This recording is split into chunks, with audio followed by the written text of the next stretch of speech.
Hey guys, welcome to Cherry with me vlogs. ಎಲ್ಲರೂ ಹೇಗಿದ್ದೀರಾ? ಎಲ್ಲರೂ ಚೆನ್ನಾಗಿದ್ದೀರಾ ಅಂತ ಅಂದ್ಕೊಂಡು ಇವತ್ತಿನ ಒಂದು ಪುಟ್ಟ ವ್ಲಾಗನ್ನು ಶೇರ್ ಮಾಡ್ಕೊಳ್ತಾ ಇದ್ದೀನಿ. ಇವತ್ತಿನ ವ್ಲಾಗಲ್ಲಿ ನಾನು ನಾರ್ಮಲ್ಲಾಗಿ ಯುಗಾದಿ ಹಬ್ಬಕ್ಕೆ ಎಲ್ಲರೂ ತೋರಣ ಕಟ್ತಾರಲ್ವ, ಸೊ ಅದೇ ರೀತಿ ನಾನು ಒಂದು ತೋರಣನ ನಿಮ್ಮ ಹತ್ರ ಶೇರ್ ಮಾಡ್ಕೊಳ್ತಾ ಇದ್ದೀನಿ. ಯಾವ ರೀತಿ ಕಟ್ಟೋದು ಏನು ಅಂತ. ತುಂಬ ಜನ ವೆರೈಟಿ ಡಿಸೈನಲ್ಲಿ ಕಟ್ಟೋಣ ಅಂತ ಅಂದ್ಕೊಂಡಿರ್ತಾರೆ, ಬಟ್ ಆಗೋದಿಲ್ಲ. ಒಬ್ಬರು ಮನೆಯಲ್ಲಿ ಸ್ಟೆಪ್ಲರ್ ಪಿನ್ ಇರೋದಿಲ್ಲ ಅಥವಾ ಪ್ಲಾಸ್ಟರ್ ಗಮ್ ಇರೋದಿಲ್ಲ, ಈ ರೀತಿ ಕೆಲವೊಂದು ಇರೋದಿಲ್ಲ. ಸೊ ಎಲ್ಲರ ಮನೆಯಲ್ಲೂ ನೂಲುಂಡೆ ಅಂತೂ ಇದ್ದೇ ಇರುತ್ತೆ. ಸೊ ಹಬ್ಬಕ್ಕೆ ನಾವಂತೂ ಬೇವಿನ ಸೊಪ್ಪು ಮಾವಿನ ಸೊಪ್ಪು ತಂದಿರ್ತೀವಿ ತೋರಣ ಕಟ್ಟಲಿಕ್ಕೆ ಅಂತ ಹೇಳ್ಬಿಟ್ಟು. ಸೊ ಈ ವಿಡಿಯೋ ನಿಮಗೆ ಯೂಸ್ ಆಗಬಹುದು ಅಂತ ನಾನು ಅಂದ್ಕೊಳ್ತೀನಿ. ಈ ವಿಡಿಯೋನ ಸ್ಕಿಪ್ ಮಾಡದೆ ಕೊನೆ ತನಕ ನೋಡಿದರೆ ನೀವು ಸಹ ನಂತರನೇ ಒಂದೊಳ್ಳೆ ಬ್ಯೂಟಿಫುಲ್ ಆಗಿರೋಂತಹ ತೋರಣನ ಕಟ್ಬೋದು. ಯಾವ ರೀತಿ ಏನು ಅನ್ನೋದನ್ನು ಈ ವಿಡಿಯೋದಲ್ಲಿ ತೋರಿಸ್ಕೊಟ್ಟಿದ್ದೀನಿ. ಸ್ಕಿಪ್ ಮಾಡದೆ ವಿಡಿಯೋನ ನೋಡಿ, ಓಕೆನಾ? ಯಾರಾದರೂ ನಮ್ಮ ಚಾನಲ್ನ ಫಸ್ಟ್ ನೋಡ್ತಾ ಇದ್ದರೆ ಅವರು ನಮ್ಮ ಚಾನಲ್ಗೆ ಸಬ್ಸ್ಕ್ರೈಬ್ ಆಗಿ. ಇದೇ ರೀತಿ ಒಳ್ಳೊಳ್ಳೆ ವೀಡಿಯೋಸನ್ನು ನಿಮ್ಮ ಹತ್ರ ಶೇರ್ ಮಾಡ್ಕೊಳ್ತೀನಿ. ಇಷ್ಟ ಆಯಿತು ಅಂತಂದರೆ ಲೈಕ್ ಮಾಡಿ, ಶೇರ್ ಮಾಡಿ, ಕಮೆಂಟ್ ಮುಖಾಂತರನಾದರೂ ತಿಳಿಸಿ. ಹಾಗಿದ್ರೆ ತಡ ಮಾಡದೆ ಯಾವ ರೀತಿ ಕಟ್ತಾ ಇದ್ದೀನಿ ಏನು ಅನ್ನೋದನ್ನು ಚಿಕ್ಕದಾಗಿ ನಿಮ್ಮ ಹತ್ರ ಶೇರ್ ಮಾಡ್ಕೊಳ್ತೀನಿ. ಏನಿಲ್ಲ, ನಾರ್ಮಲ್ಲಾಗಿ ಎಲ್ಲರೂ ಒಂದೊಂದು ಮಾವಿನ ಎಲೆ ತೊಗೊಂಡು ತೋರಣನ ಕಟ್ತಾರೆ. ಇನ್ನು ಕೆಲವರು ವೆರೈಟಿ ಡಿಸೈನಲ್ಲೂ ಸಹ ತೋರಣನ ಕಟ್ತಾರೆ.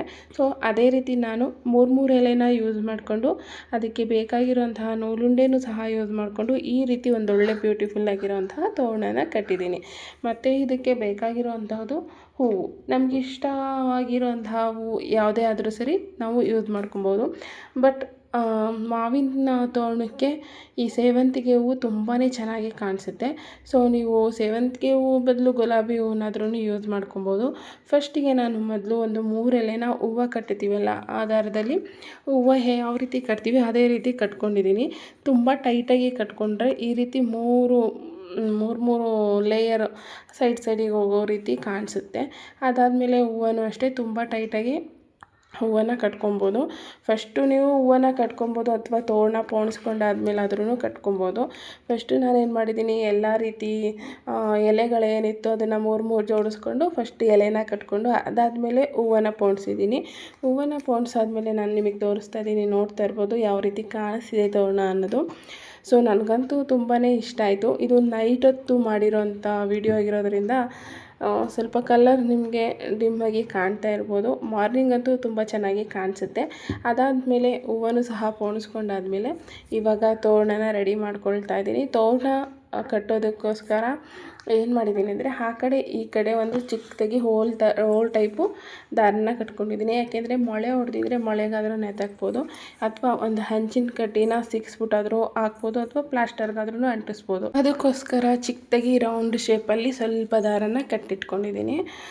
ನಾವು ಹಂಚಿನ ಕಡ್ಡಿ ಸಿಕ್ಸಿದ್ದೀವಲ್ವ, ಅದಕ್ಕೋಸ್ಕರ ಅಲ್ಲಿ ಪೋಣಿಸೋದಕ್ಕೆ ಅಂತ ಹೇಳ್ಬಿಟ್ಟು. ನೀವು ಬಾಗಿಲಲ್ಲಿ ಹಂಚಿನ ಕಡ್ಡಿ ಅಥವಾ ಮೊಳೆ ಏನೂ ಹೊಡೆದಿಲ್ಲ ಅಂತಂದರೆ ಏನಿಲ್ಲ, ಆ ದಾರಕ್ಕೆ ಪ್ಲಾಸ್ಟರ್ ಅಂಟಿಸಿದ್ರೆ ಸಾಕು. ತುಂಬ ವೆಯ್ಟ್ ಇರೋಂತಹ ದಾರಗಳಾದರೆ ಬಿದ್ದೋಗ್ಬಿಡುತ್ತೆ. ಸೊ ಲೂಸಾಗಿ ಅಂದರೆ ವೆಯ್ಟ್ಲೆಸ್ ಇರೋ ದಾರಗಳನ್ನ ಹೂವು ಕಟ್ತೀವಲ್ಲ ಆ ದಾರದಲ್ಲಿ ಪೋಣಿಸಿದ್ರೆ ಗಟ್ಟಿಯಾಗಿರುತ್ತೆ. So finally ತೋರಣನ ಪೋಣಿಸಾಯಿತು. ಈ ರೀತಿ ಕಾಣಿಸ್ತಿದೆ. ನಾನು ಮಧ್ಯೆ ಯಾಕೆ ಗ್ಯಾಪ್ ಬಿಟ್ಟಿದ್ದೀನಿ ಅಂತ ಅಂದರೆ ಬೇವಿನ ಎಲೆನ ಸಿಕ್ಸೋದಕ್ಕೆ ಮಧ್ಯೆ ಗ್ಯಾಪ್ ಬಿಟ್ಟಿದ್ದೀನಿ. ಸೊ ತುಂಬ ದೊಡ್ಡಗೂ ಸಹ ತೋರಣನ ಮಾಡಿದ್ದೀನಿ. ನಮಗೆ ಇಷ್ಟ ಬಂದಾಗೆ ಸ್ವಲ್ಪ ಹತ್ತತ್ರಕ್ಕೂ ಹಾಕೊಬೋದು. ಕರೆಂಟ್ ಇಲ್ದಲೇ ಇದ್ದಾಗ ತೆಗ್ದಿರೋಂತಹ ವಿಡಿಯೋ. ಸೊ ಖಂಡಿತವಾಗ್ಲೂ ಈ ವಿಡಿಯೋ ನಿಮಗೆ ಇಷ್ಟ ಆಗುತ್ತೆ ಅಂತ ಅಂದ್ಕೊಳ್ತೀನಿ. ನೀವು ಒಂದ್ಸಲ ಈ ರೀತಿ ಟ್ರೈ ಮಾಡಿ, ಮನೆಯಲ್ಲಿ ತುಂಬ ಚೆನ್ನಾಗಿ ಬರುತ್ತೆ. ನಾನು ನಮ್ಮ ಮನೆಯಲ್ಲಿ ಸ್ಟೆಪ್ಲರ್ ಪಿನ್ ಇಲ್ಲ ಅಂತ ಹೇಳ್ಬಿಟ್ಟು ಈ ರೀತಿ ಹೂವು ಕಟ್ಟೋದ್ರಲ್ಲಿ ಕಟ್ಟಿ ನೋಡಿದ್ದೀನಿ, ತುಂಬ ಚೆನ್ನಾಗಿ ಬಂದಿದೆ.